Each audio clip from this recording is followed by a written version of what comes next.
இன்னைக்கு யாரும் எதிர்பார்க்காத டைம்ல அமெரிக்காவும் இஸ்ரேலும் சேர்ந்து பார்த்தீங்கன்னா நம்ம ஈரான் மேல தாக்குதல்கள் நடத்தியிருக்காங்க. இந்த தாக்குதல்ல பார்த்தீங்கன்னா எவ்வளவு பேர் உயிரிழந்திருக்காங்க அப்படின்னு நம்மளுக்கு அஃபிஷியல் இதெல்லாம் கிடைச்சிருக்கு. அதெல்லாம் பத்தி தான் நம்ம இந்த வீடியோல பார்க்க போறோம். அது மட்டும் இல்லாம இந்த வீடியோல பார்த்தீங்கன்னா ஒன் பை ஒன்னா பார்க்க போறோம். ஃபர்ஸ்ட் ஒன் என்னன்னு பார்த்தீங்கன்னா அமெரிக்கா எதுக்கு நம்ம ஈரான் மேல தாக்குதல் நடத்தியிருக்காங்க அப்படின்னு நம்ம ஃபர்ஸ்ட் பாயிண்ட் அது பார்க்க போறோம். அடுத்த பாயிண்ட் பார்த்தீங்கன்னா இந்த தாக்குதல்ல அமெரிக்கா மட்டும்தான் சம்மந்தப்பட்டிருக்காங்களா இல்ல வேற நாடுகள் ஏதாச்சும் இதுல இன்வால்வ் ஆயிருக்காங்களா அப்படின்னு நம்ம செகண்ட் பாயிண்ட்ல பார்க்க போறோம். மூணாவது பார்த்தீங்கன்னா அமெரிக்காவும் இஸ்ரேல் மட்டும்தான் ஈரான் மேல தாக்குதல் நடத்திட்டு இருக்காங்க. இன்னும் பார்த்தீங்கன்னா ஈரான் சைட்ல இருந்து எந்த தாக்குதலும் இன்னும் நடத்தப்படல. எப்போ அவங்க தாக்குதல் நடத்துவாங்க அப்படின்னு நம்மளுக்கு ஒரு செய்தி கிடைச்சிருக்கு. அது மட்டும் இல்லாமல் இந்த வீடியோ ரிலீஸ் ஆகிற டைம் ஈரான் சைட்லேருந்து பார்த்தீங்கன்னா தாக்குதல் நடத்தி இருந்திருக்கலாம்.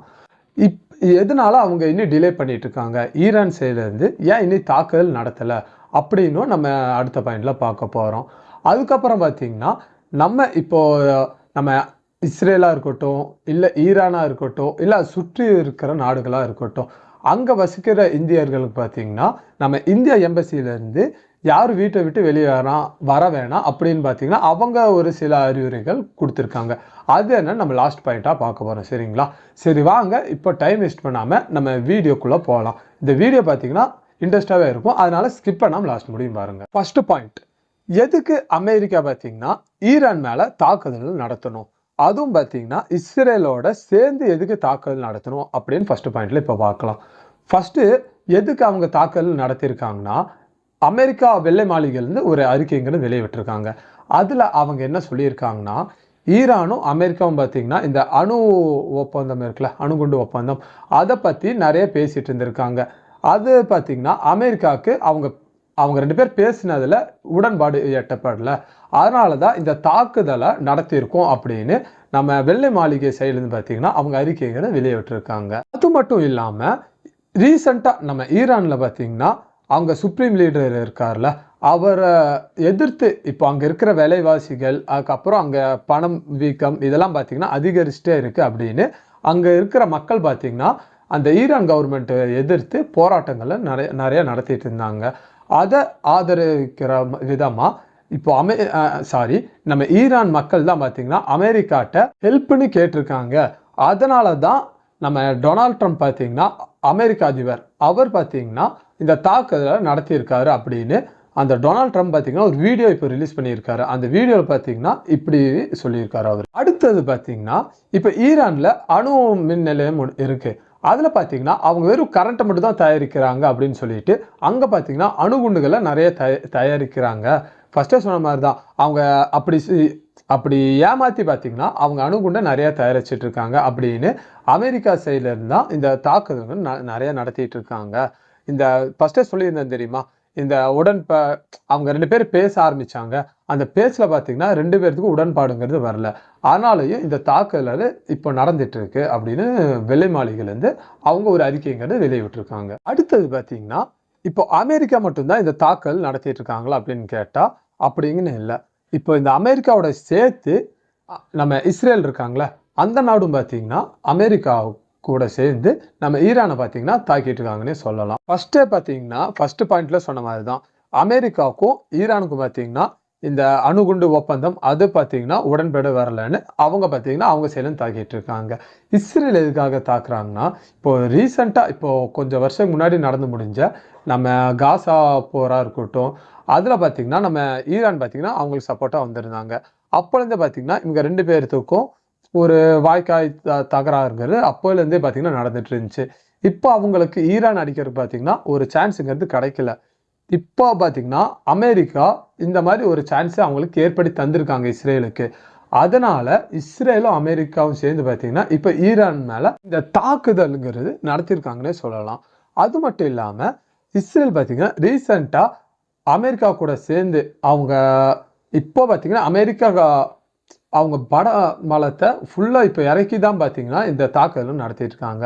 ஃபர்ஸ்டே பார்த்தீங்கன்னா இஸ்ரேல் அவங்க ஒரு அறிவுறுத்தல் படி அமெரிக்கா சொன்னது படி பார்த்தீங்கன்னா என்ன பண்ணாங்கன்னா நம்ம ஈரான் இருக்காங்களே அவங்க நாட்டு மேலே அணு உலை எங்கெங்கே இருக்கோ அங்கே பார்த்தீங்கன்னா தாக்குதலும் ஃபர்ஸ்டே நடத்தியிருந்தாங்க. சரி, அது பார்த்தீங்கன்னா பேசி எப்படியோ சால்வ் ஆயிடுச்சு அப்படின்னு நம்ம நினைக்கிறதுக்குள்ள இன்னைக்கு பார்த்தீங்கன்னா அடுத்த தாக்குதல் நம்ம அமெரிக்காவும் இஸ்ரேலும் சேர்ந்து இந்த தாக்குதலை நடத்தியிருக்காங்க. அதுவும் இந்த தாக்குதலுங்கிறது அமெரிக்கா எங்கே நடத்தியிருக்காங்க, அமெரிக்காவும் இஸ்ரேலும் சேர்ந்து எங்கே நடத்தியிருக்காங்கன்னா ஈரானோட கேபிட்டல் சிட்டி மேலேயே நடத்தியிருக்காங்க. இதில் இப்போதைக்கு நம்மளுக்கு வந்த நியூஸில் பார்த்தீங்கன்னா ஒரு 1000 பேர் கொல்லப்பட்டிருக்கலாம் அப்படின்னு ஒரு நியூஸுங்கிறது வந்துட்டு இருக்கு. ஆனால் இது பார்த்தீங்கன்னா ஒரு அங்கேருந்து வெளியே வந்த நியூஸ் இல்லை, இது இப்போ சும்மா சோசியல் மீடியாவில் சுற்றி இருக்கிற நியூஸ். ஒரு 1000 பேர் பார்த்தீங்கன்னா இந்த தாக்குதலில் ஈரான் மக்கள் இறந்து போயிருக்கலாம் அப்படின்னு சொல்கிறாங்க. இப்போ இந்த 1000 பேர் இறந்துருக்காங்களே, அதுக்கு நம்ம அமெரிக்கா சைட்லேருந்து என்ன சொல்லியிருக்காங்கன்னா, இந்த மாதிரி சில நடவடிக்கைகள் எடுக்கும்போது இந்த மாதிரி மக்கள் உயிர் போகிறது சகஜம் தான் அப்படின்னு பார்த்தீங்கன்னா நம்ம டொனால்ட் ட்ரம்ப் சொல்லியிருக்காரு. இதெல்லாம் பார்க்கும்போது தான் இவ்வளோ தாக்குதலுங்கிறது நடத்தியிருக்காங்களே, ஏன் நம்ம ஈரான் சைட்லேருந்து ஒரு தாக்குதலும் நடத்தலையா அப்படின்னு எனக்கும் பார்த்தீங்கன்னா ஒரு டவுட்டுங்கிறது வந்துட்டு இருந்துச்சு. ஆனால் அவங்க நடத்தி சில மணி நேரத்திலே பார்த்தீங்கன்னா ஈரான் சைடில் இருந்தும் இஸ்ரேல் மேலே பார்த்தீங்கன்னா நிறையா குண்டுகளை பார்த்தீங்கன்னா அவங்களும் நிறையா போட்டிருக்காங்க. அது மட்டும் இல்லாமல் எனக்கு ஒரு டவுட் இருந்துகிட்டே இருந்துச்சு. இப்போது அமெரிக்காவாக இருக்கட்டும் இல்லை இஸ்ரேலாவாக இருக்கட்டும், அவங்க பார்த்தீங்கன்னா ஈரான் மேலே இவ்வளோ தாக்குதல் பண்ணியிருக்காங்க. தாக்குதலில் பார்த்தீங்கன்னா ஈரான் மக்கள் 1000 பேர் கொல்லப்பட்டிருக்காங்க. ஏன் அவங்க இன்னியும் அவங்க சைட்லேருந்து இன்னும் ஒரு ஸ்டெப் கூட எடுத்து வைக்கலன்னு நானும் யோசிச்சுட்டு இருந்தேன். அது எதுக்காக அப்படின்னு நம்மளுக்கு ஒரு நியூஸும் கிடச்சிருக்கு. அது எதனால் பார்த்தீங்கன்னா அவங்க ஒரு தாக்குதல் நடத்தாமல் இருந்திருக்காங்கன்னா, அங்கே இருக்கிற சுப்ரீம் லீடர் இருக்காங்களே அலி கமேனி, அவரை பார்த்தீங்கன்னா பதுக்கிறதுக்கான விஷயம் ஃபஸ்ட்டு அவங்க நடத்தி இருந்திருக்காங்க.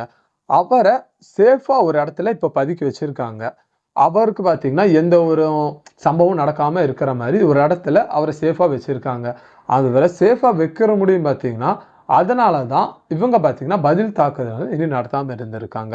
அவரை எப்போ அவங்க சேஃபாக அவங்கள பதுக்கி வச்சுருக்காங்களோ அப்போலேருந்தே பார்த்தீங்கன்னா நம்ம ஈரான் சைட்லேருந்து அமெரிக்கா படை மேலேயா இருக்கட்டும் இல்லை இஸ்ரேல் மேலேயா இருக்கட்டும், அவங்க மேலே எல்லாத்தையும் பார்த்தீங்கன்னா அவங்களும் பார்த்தீங்கன்னா ஒரு குண்டு மலைங்கிறது பொழிஞ்சிருக்காங்கன்னு சொல்லலாம். இப்போது இந்த ஈரான் தாக்குதல் நடத்தியிருந்தாங்களே நம்ம அமெரிக்கா படைக்கு மேலே இருக்கட்டும் இல்லை இஸ்ரேல் மேலேயா இருக்கட்டும், இந்த ஈரான் பார்த்தீங்கன்னா அமெரிக்கா படை மேலேயும் இஸ்ரேல் படை மேலே மட்டும்தான் தாக்குதல் நடத்தியிருக்காங்களா? அப்படி இல்லை, இவங்க பார்த்தீங்கன்னா இன்னும் ஒரு சில நாடுகள் மேலேயும் தாக்குதல் நடத்தியிருக்காங்க. அது என்னென்ன நாடுகள்னு இப்போ பார்க்கலாம். இது பார்த்தீங்கன்னா பஹ்ரைன், அந்த நாட்டு மேலேயும் தாக்குதல் நடத்தியிருக்காங்க. அதுக்கப்புறம் பார்த்தீங்கன்னா கத்தார், அதுக்கப்புறம் யுஏஇ, அதுக்கப்புறம் பார்த்தீங்கன்னா சவுதி அரேபியா, இந்த நாட்டுக்கு மேலேயும் பார்த்தீங்கன்னா அவங்க குண்டுங்கிறது போட்டிருக்காங்க. ஈரான் பார்த்தீங்கன்னா அவங்க நாட்டு இப்போ நான் சொன்னல இந்த நாடுகள் மேலே பார்த்தீங்கன்னா தாக்குதல் நடத்தலை. அங்கே எதுக்காக அவங்க தாக்குதல் நடத்தியிருக்காங்கன்னா அங்கே நம்ம அமெரிக்கா பேஸ் நிறைய இருந்திருக்கு, அது அழிக்கணும் அப்படின்னு தான் இந்த தாக்குதலை பார்த்தீங்கன்னா அங்கே நடத்தியிருக்காங்க. இந்த இராணுவ தளவாடங்களில் மட்டும் தாக்குதல் நடத்தாமல் இப்போ அமெரிக்காவுக்கு ஏதாச்சும் தேவைப்படுற அங்கே அவங்களோட சொத்து ஏதாச்சும் இருக்கும் தெரியுமா, அந்த நாட்டுக்கு தேவையான சொத்துக்கள், அது மேலேயும் பார்த்தீங்கன்னா தாக்குதல் நடத்தியிருக்காங்க.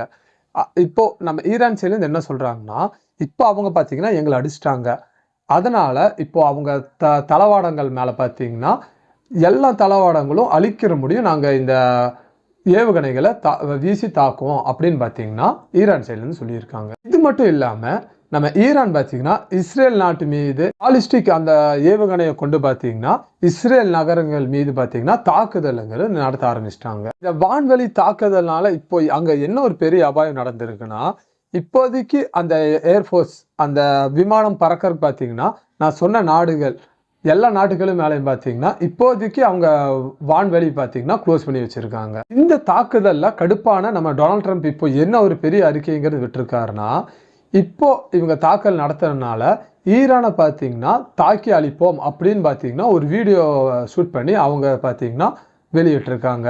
அது மட்டும் இல்லாமல் இந்த தளவாடங்கள்லாம் இருக்குல்ல நம்ம ஈரானில் ஏவுகணை தயாரிக்கிறதா இருக்கட்டும் இல்லை அங்கே அணுகுண்டு தயாரிக்கிற அந்த தளவாடலாம் இருக்கட்டும், அது எல்லாத்தையும் பார்த்தீங்கன்னா முற்றிலுமாக நாங்கள் அழிப்போம் அப்படின்னு பார்த்தீங்கன்னா அந்த வீடியோவில் சொல்லியிருக்காரு. அது மட்டும் இல்லாமல் அங்கே பார்த்தீங்கன்னா ஒரு புதிய ஆட்சி முறையை கொண்டு வர்றதுக்கான ஏற்பாடும் நாங்கள் பண்ணிகிட்டு இருக்கோம், அங்கே ஈரான் மக்களுக்கு பார்த்தீங்கன்னா ஒரு புது சுதந்திரம் ஏற்படுத்தி தருவோம் அப்படின்னு பார்த்தீங்கன்னா சொல்லியிருக்காரு. அதுவும் பார்த்தீங்கன்னா இந்த டொனால்ட் ட்ரம்ப்னால தான் அந்த அந்த ஆட்சி மாற்றத்தை கொண்டு வர முடியும் அப்படின்னு சொல்லியிருக்காரு. இவருக்கு பார்த்தீங்கன்னா ஃபர்ஸ்ட்டு நம்ம இந்தியாவுக்கும் பாகிஸ்தானுக்கும் நடந்துச்சு தெரியுமா போர், நிறுத்தினது இவர் தான். எனக்கு தான் நோபல் பரிசுங்கிறது தரணும் அப்படின்னு பார்த்தீங்கன்னா ஃபஸ்ட்டு நிறைய சொல்லிட்டு இருந்தார்.